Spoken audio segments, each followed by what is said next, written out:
Hello friends, welcome to the update on Mirae Asset Aggressive Hybrid Fund. In the next few minutes, we will discuss the fund strategy, but before that, let us give you a quick summary on what has happened in the market recently. We are at the fag end of the Q2 FY26 earnings season, and till now, the earnings have been marginally better than expected, largely driven by strong numbers in metals and OMCs, while BFSI has also delivered a better than expected margin and asset quality performance. Consumption, as expected, has remained weak. However, with the recent GST cut and the liquidity measures by the RBI, commentary from most managements remain optimistic. FII selling took a breather in October, while net buy of USD 1.2 billion, while flows from the domestic funds remain strong on positive government actions and expectation of a US-India trade deal. However, the same is yet to reach a conclusion. Amidst better corporate earnings, pause in FII selling, we saw major benchmarks delivering 4 to 5% in October, while returning 6% over a one-year period. Coming to hybrid funds, research suggests that asset allocation is more important than timing the markets. Hybrid fund gives us the diversification across asset classes, and allocation between the assets is based for us on an internal framework which is both based on fundamentals as well as relative valuations.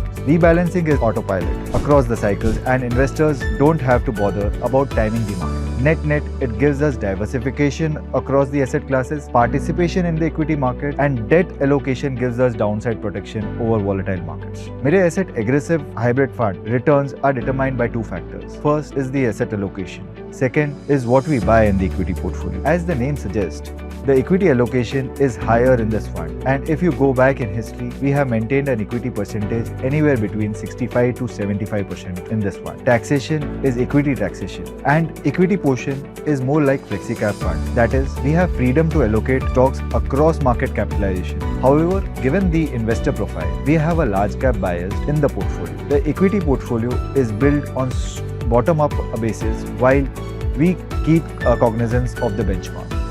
Our style is to buy quality companies up to a reasonable price.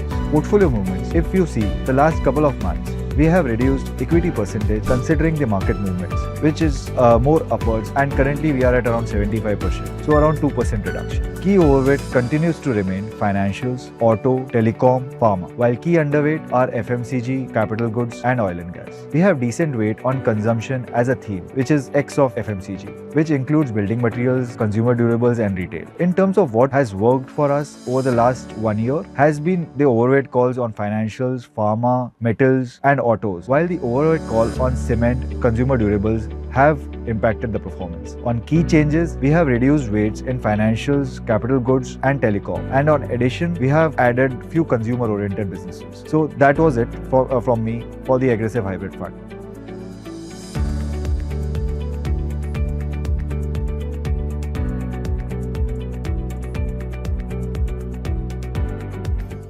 Mutual fund investments are subject to market risks. Read all scheme-related documents carefully.